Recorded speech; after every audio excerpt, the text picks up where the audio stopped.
సాయిరాం.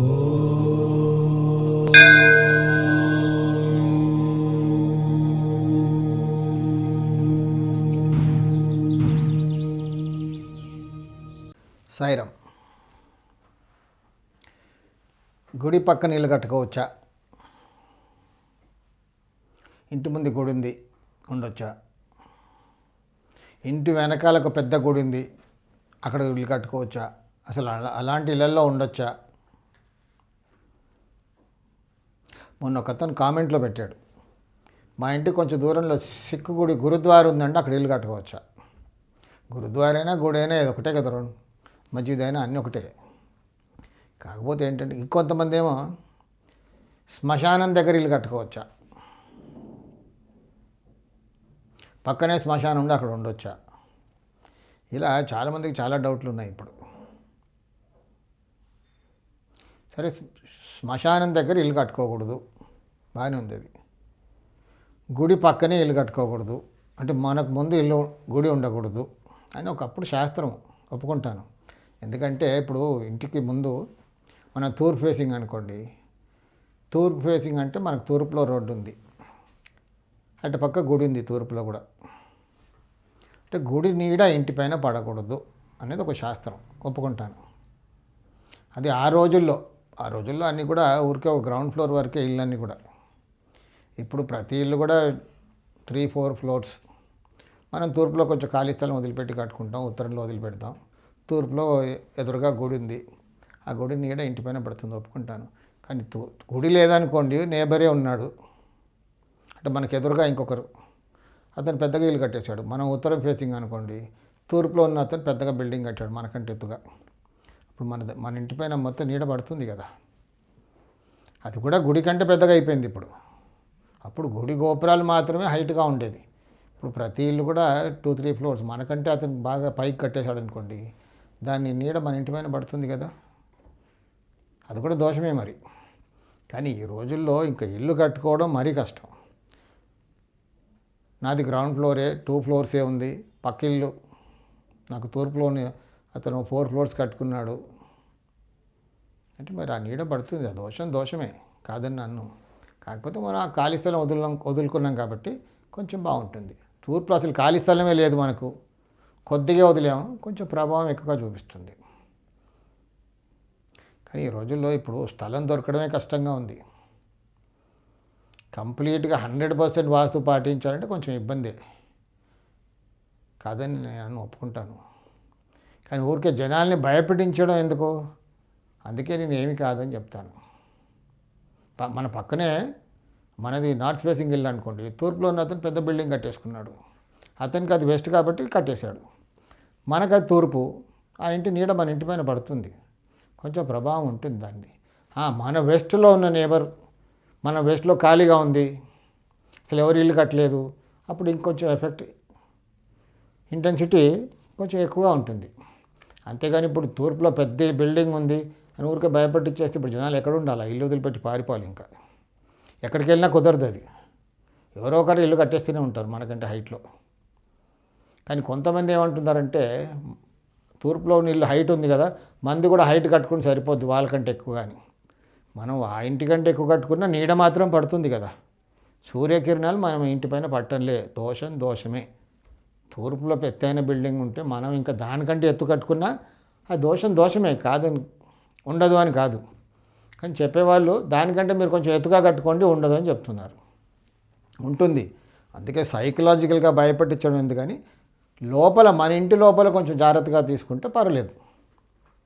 100% కావాలి అంటే కొంచెం కష్టం, పెద్ద స్థలం తీసి కట్టుకోవాలి. అలాగే శ్మశానం దగ్గర ఇల్లు కట్టుకోవచ్చా? ఒకప్పుడు శ్మశానాలు ఎక్కడో దూరంగా ఉండేవి, ఇప్పుడు స్థలం దొరకడమే కష్టం. శ్మశానాలు సెంటర్లో, సిటీ సెంటర్లో అయిపోయాయి ఇప్పుడు. కాబట్టి శ్మశానానికి కొంచెం దూరంగా ఉండాలి, ఒప్పుకుంటాను. కానీ ఇప్పుడు మరి తప్పదు కదా ఇల్లు కట్టుకోవడం. చాలా చోట్ల ఇప్పుడు విలేజెస్ అన్నీ కూడా కాంక్రీట్ జంగల్స్గా మారిపోతున్నాయి, శ్మశానాలు ఇంటి మధ్యలో వచ్చేసాయి ఇప్పుడు. ఆ ఏరియా ఖాళీ మధ్యలో కూడా ఎన్నో ఉన్నాయి అలా. అక్కడ ఉన్న వాళ్ళు హాయిగా ఉన్నారు, ఊరికే ఉండకూడదు అంటే అక్కడ ఉన్న వాళ్ళు ఎక్కడ పారిపోవాలి, ఇప్పుడు ఊరికే భయపెట్టించడం కదా. సైకలాజికల్గా భయపెట్టించకూడదు అనేది నా ఉద్దేశం. మనం ఇంట్లో జాగ్రత్త తీసుకొని కట్టుకుంటే ఆ ఎఫెక్ట్ ఉండకుండా ఏమేమి జాగ్రత్తలు తీసుకొని కట్టుకుంటే బాగుంటుందో అలా కట్టుకుంటే బాగుంటుంది. అక్కడ ఆత్మలు ప్రేతాత్మలు ఉంటాయి ఉంటాయి వాటి స్థలంలో ఉంటాయి. మన ఇంట్లో ఏమైనా దోషం ఉంటే లోపలికి వస్తాయి. మన ఇంట్లో వాస్తు దోషం ఏమీ లేదనుకోండి, అంటే వాస్తు దోషం అంటే నైరుతి దోషం ఈశాన్య దోషం లేకపోతే ఇంట్లోకి ఏ ప్రేతాత్మ రాదు. ప్రేతాత్మ రావాలంటే కూడా వాటికి ఒక అట్మాస్ఫియర్ వాతావరణం అంటూ ఉండాలి, అప్పుడే వస్తాయి. ఇప్పుడు గబ్బిలాలు వస్తాయి కొందరు ఇళ్ళల్లోకి, అందరి ఇంట్లోకి రావు కదా. అవి వచ్చే అట్మాస్ఫియర్ అక్కడ కల్పిస్తే వస్తాయి. అందరూ ఇప్పుడు కొంతమంది పెట్స్ని పెంచుతూ ఉంటారు, కుక్కల్ని, డాగ్స్. కుక్కలంటే చాలా ఇష్టం, వాళ్ళకి ప్రాణంతో సమానం. అందరి ఇళ్ళల్లో ఉంటాయా? ఉండవు కదా. కొందరి ఇళ్ళల్లో మాత్రం చాలా అటాచ్మెంట్గా పెంచుతుంటారు.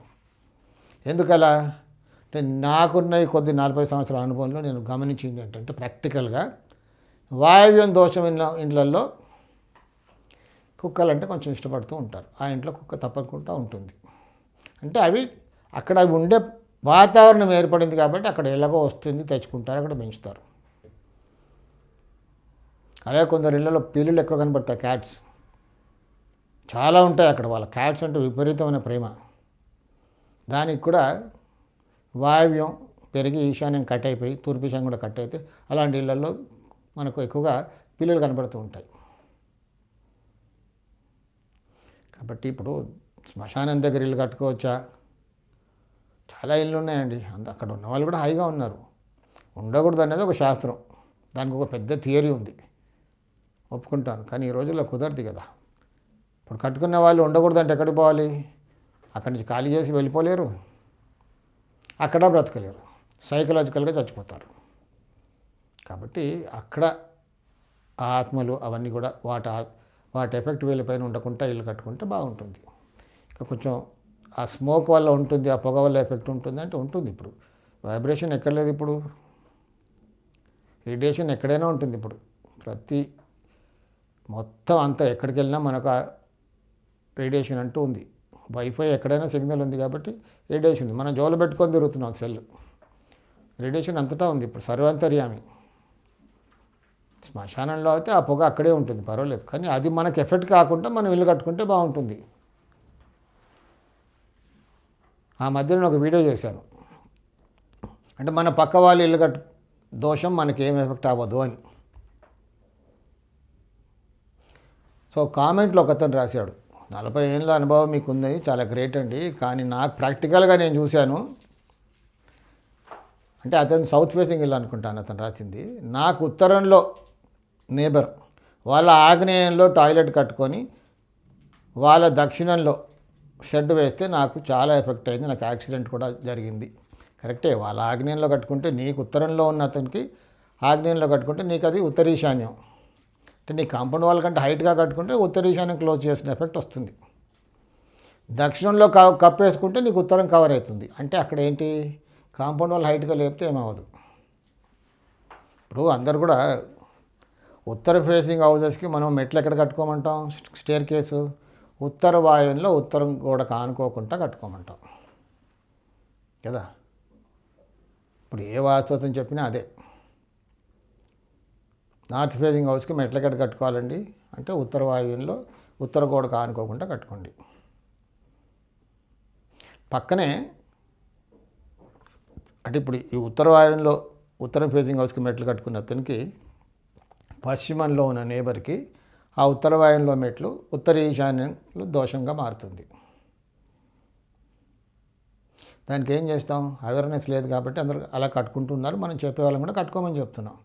దాని ఎఫెక్ట్ ఉంటుంది అంటే ఉంటుంది, కొద్ది వరకు తప్పించుకోలేంగా. అలాగే పశ్చిమ ఫేసింగ్ ఇంటికి తూర్పులో ఉన్న నేబరు అక్కడ వాయువులో కట్టుకుంటే కూడా తూర్పు ఈశాన్యం కప్పేసిన దోషం ఏర్పడుతుంది. కొన్ని ఉంటాయి, సైడ్ ఎఫెక్ట్స్ అంటూ ఉంటాయి తప్పకుండా, కాదని మనం అనలేము.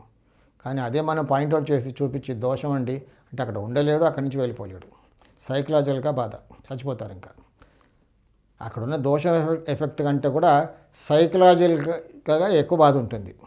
సో సైకలాజికల్గా బాధ ఉండకూడదు అంటే ఏం చెప్పాలి, ఏమీ కాదు. సో దానికి విరుగుడుగా అది మనకి ఎఫెక్ట్ లేకుండా దాని ఇంటెన్సిటీ మన పైన ఉండకుంటే ఏం చేసుకుంటే బాగుంటుంది అనేది ఆ ఇంట్లో మార్పులు చేస్తే బాగుంటుంది. ఇది యూజర్ ఫ్రెండ్లీ వాస్తు.